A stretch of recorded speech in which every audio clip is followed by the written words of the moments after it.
ನಮಸ್ಕಾರ ವೀಕ್ಷಕರೇ, ಎಎಸ್ಪಿ ನ್ಯೂಸ್ಗೆ ಸ್ವಾಗತ. ನಾನು ಪವನ್ ದೇಶಪಾಂಡೆ.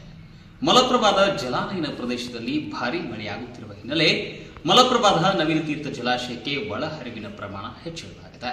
ಈ ನಿಟ್ಟಿನಲ್ಲಿ ನವಿಲುತೀರ್ಥ ಜಲಾಶಯದಿಂದ 15,000 ಕ್ಯೂಸೆಕ್ಸ್ ನೀರುಗಳನ್ನು ಹೊರಬಿಡಲಾಗ್ತಾ ಇದೆ. ಈ ನಿಟ್ಟಿನಲ್ಲಿ ನದಿ ಪಾತ್ರದ ಜನರು ಮುಂಜಾಗ್ರತಾ ಕ್ರಮವನ್ನು ವಹಿಸುವಂತೆ ಅಧಿಕಾರಿಗಳು ಸಾರ್ವಜನಿಕರಿಗೆ ಸೂಚಿಸಿದ್ದಾರೆ.